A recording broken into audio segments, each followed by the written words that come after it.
So you served as the Additional Advocate General in the state of Karnataka from 2016 to 2018. How was that experience? Oh, that's going to need a long answer. I mean, it was a completely new experience.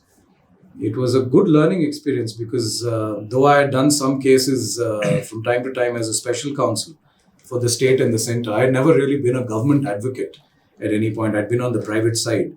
So being the additional AG gave me a perspective to litigation for the state. So that's why I ask you this question. For a person like you, how difficult was it to espouse the cause of the state government on issues maybe where you think of a differently, concerning a legal issue? You get my point. If there is an A issue and you feel that it could be done in the X way, the state government believes that it has to be done in the Y way. How do you strike that balance? Well, it's not difficult. I mean, you see Sirvai's commentary on my desk, which is a coincidence. I was just going to gift it to one of my interns. He was the longest standing Advocate General across governments. He didn't mince his words, right? I'm not making comparisons. I'm just taking motivation from what he was like ultimately as a government officer of the court. And his advice and opinion was taken by the government of the day, whether it was right or wrong. I do understand that things have changed over the years. One can't be that idealistic. But I'll be frank with you, in the discharge of my functions as the additional AG, I hardly ever felt interference from the government. I hardly ever felt interference. There were a couple of sharp cases which I had to call out, of course, privately. But that said, I believe this also ties up with your other question, that if you try and build a reputation of being upright, people also respect it, right? That's also, I think, it's a tough pill, but it's a good pill to swallow, because then people begin to also take you seriously. They may leave you alone. They begin to realize that you're beyond influence or pressure. And what is our position in court ultimately, right? It's to argue a position of law, to be fair to the court, whether I'm for the government or for a private party as a senior. In any case, I'm an officer of the court, right? So it's slightly more difficult when you're with the government, because some positions are indefensible. But that said, courts look to you for your fairness. And that's where you also become creative with your arguments. Nothing is really black and white in the law, right? If you have latitude to argue a position legally, by all means do it. So to be honest, I didn't find that task difficult. There were many cases where I had to tell the officers who'd come to see me that something was not kosher. And I would say, to their credit, they would oftentimes go back, right? If the court gave us a nudge saying, Mr. Sondhi, why don't you relook at this? Why don't you ask the government to relook at it? In cases, they would. So frankly, from my experience, except for the cases which are politically very sensitive, where I think lines are drawn, and that's where it's all or nothing, in a lot of government litigation, which involves policy, executive orders, challenge to legislation, etc., I found the officers to be reasonably flexible to the extent that they can.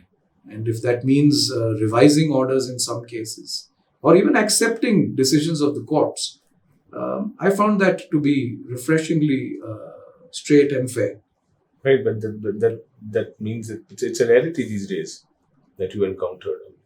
Yeah. I don't hold that cynicism, certainly, from that experience. There were other difficulties I faced, but this was not What were the other difficulties? No, I think the way governments are historically structured to work with councils, especially senior councils, I think needs a relook. By that, I mean that look, as a senior counsel, if you're the additional AG, you're still a senior. And the protocols and the restrictions that go with a senior remain, right? You know what those are, that you can't directly appear. You still need an instructing counsel. Right. You don't draft, right? Maybe you will meet officers with your instructing counsel, but you don't hang up your senior gown just because you're the AG or the additional AG. Of course, yes. And a lot of those protocols, which the private side knows, the government, I don't think, is fully sensitive to them. And they think at times that an AG also is basically a government advocate, and is expected to go out and argue that position or conduct the matter in that form. And I think that calibrated understanding of the role of a senior, number one, has to be understood. B, I think the government has to be a far better paymaster, right? Because when you give up private practice and go to the government side, I have exorbitant fee memos pending with the government even today after 4 or 5 years. Why? It's fee I've earned, right? Why should one be It's denied? still pending? Absolutely. It's not just me. You can ask any of the AGs over the last 5, maybe 10 years. You'll be shocked to find that those fee memos are not honored. So these little things matter. The need to be given instructions in time to take. So, are you saying that the position as a senior advocate has to take precedence over being a government counsel? Always. That role is an honor bestowed on you by the full court, and that's the court that you practice in. So how can you forget that? And therefore, that chain of instruction, that style of working, I do believe has to be. And why is this fee pending? What is the reason behind it? As I said to you, these are sort of inbuilt systems. What you call red tape, what you call apathy sometimes, even distrust. When we were, the 2 years that I was in office, I remember there were times when the salaries of the government advocates were not released for 2-3 months. And I have to say that's a far more difficult outcome, because as an additional AG, you can still do private work, though obviously not against the government. But think of the government advocates who have completely given up private practice. Because as a GA, you can't do any work outside, number one. Number two, you're allotted a court. So it's not like you even have free time. If you're in Court Hall 9, you're going to be there from 10:30 to 4:30. So you don't have that latitude to go out and make any professional income. So for you, as a GA, that as a government advocate, that salary you're getting from the government is extremely important, right? Now, if you're going to withhold that for 2 months, 3 months, is that not going to affect the efficiency, the motivation? Of course. And we saw that, right? We had to deal with these practical problems. Then people ask you, why does the government lose cases in court? It's for these reasons. Because at the end of the day, the government, unlike a private litigant, is not, in a sense, directly affected. Right. It's an officer Absolutely. who comes to you. Yes, in important matters, big ticket matters, in politically sensitive matters, as I said, right up to the top, the government will be interested. But those cases are few and far between. What about the everyday cases that happen in court? Government's the biggest litigant, right? Perfect. Now this is what I noticed, that involvement that you see from a private party, you don't see from the government, right? That need to turn around quickly enough. Then it's left to the subjectivity of the officers concerned. I told you about the good secretaries, the good officers who are quick on the uptake, quick on the turnaround. That's when you really see the wheels turning. But I can't say that was every case. There were numerous cases where... Is this a pan-India problem? I can't say from experience because I have not served anywhere else. But the state of Karnataka, you have witnessed. Yeah, but my sense is that this structurally is probably an issue everywhere. Don't you want those fee invoices reimbursed anytime soon? Of course I do. Of course I do. Again, it's a matter of principle. You've done that work. You've earned that fee. Most certainly. My clerk has still been chasing those fee memos. I don't know whether they'll be... Yeah, it is about principle. It's a matter of principle. So while some have lauded the Supreme Court for keeping Section 124A of the IPC in abeyance, others are also of the opinion that the court should have struck it down from the statute book instead of keeping it in abeyance. What is your take, and where do you stand on this debate? Look, I do think that it has been a grossly misused provision. I don't think there's any doubt about it across governments, states and centre.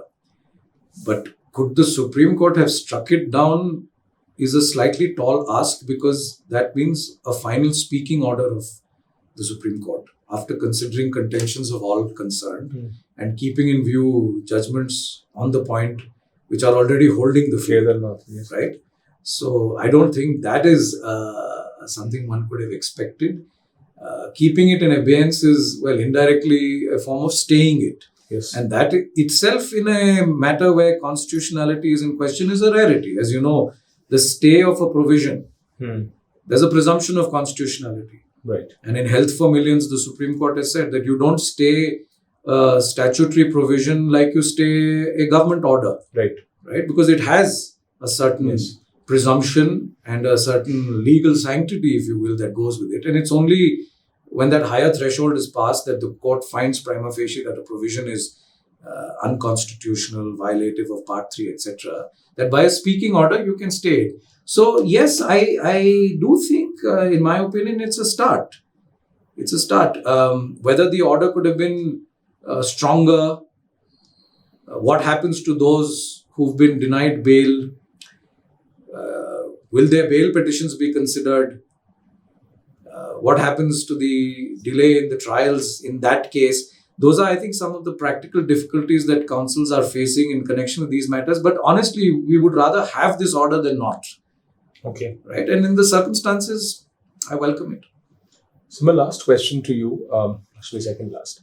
Of late, there has been a proliferation of litigation relating to religious issues. Do you think the court is the correct platform to deliberate on these subjects? Look, that's a deep issue, because it takes you into a very volatile interplay between the powers of judicial review, the existing jurisprudence, the sentiments of people, and most importantly, and perhaps the most difficult of all, the difficulty to arrive at the principles of a religion, right? Whether they are regarded as being central and core to the religion or not. Because every religion has its own style of communicating those principles, right? If it's based on scripture, that's a start. I'm part of the hijab case.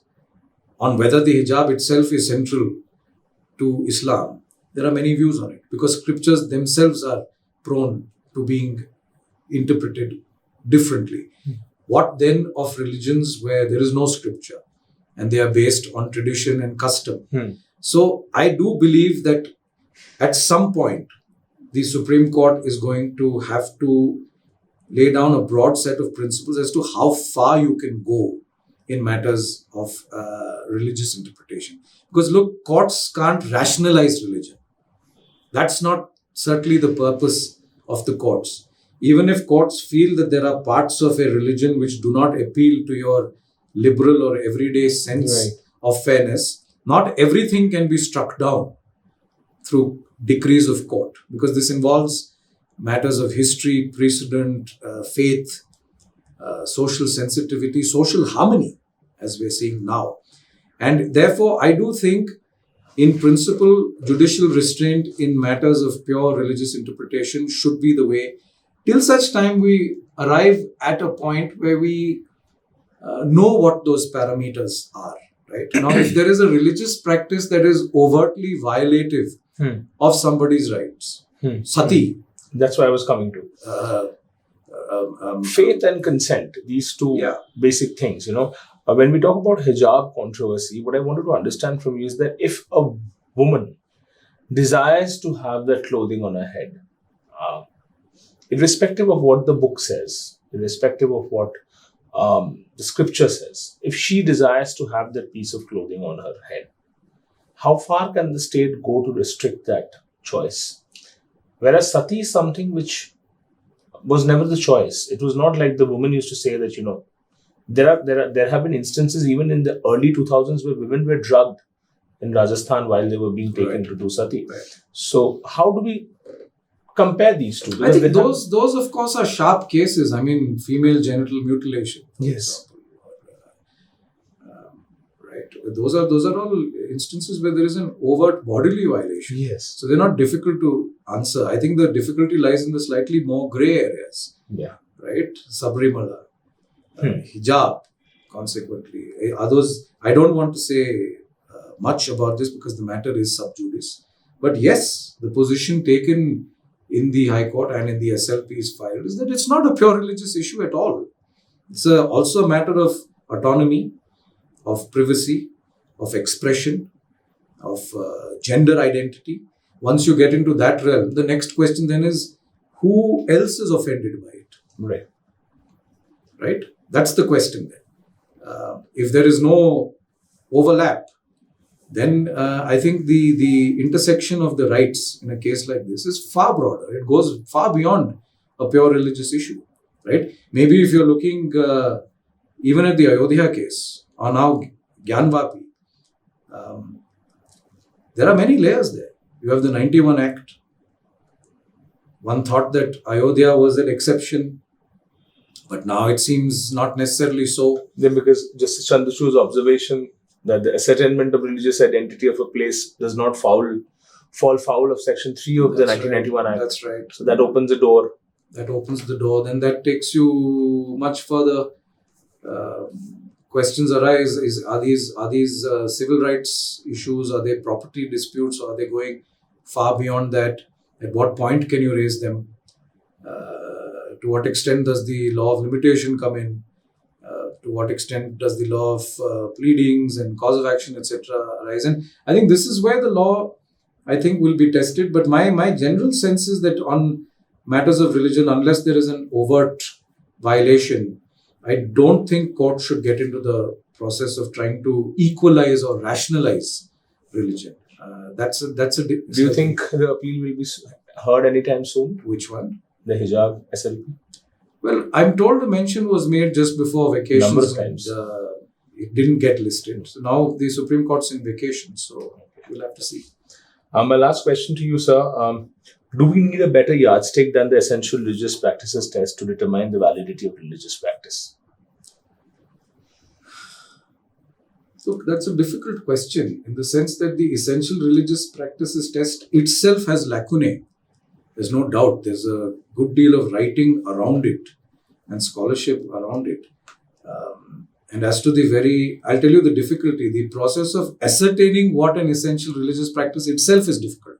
From the hijab case, I can tell you, if you see the judgment, there is a paragraph which says that this was the material before us and we have to proceed on that basis. Yes. But then if courts are deciding something that is essential to a religion and ties in with the sentiments of the believers, then it can't be adversarial, right? You can't say this is all the council argued before me. Then in that case, I'm afraid you have to go much further. You need amicus curiae. I'm not saying this only about hijab. I'm saying it on principle. Yes. You need amicus curiae from the bar. And I know why I'll say this, because I've also seen that many of these litigations come with political baggage on both sides. Right. So even from that perspective, the court wants a neutral legal perspective, in all fairness. Secondly, you need expert evidence then. Right? Just as there was an article I was reading recently about the need for greater reliance on expert views in court. I think this would be a classic example. That if this is the principle we follow, then also let us lay down how we arrive at it. You need to be able to then have scholars, right?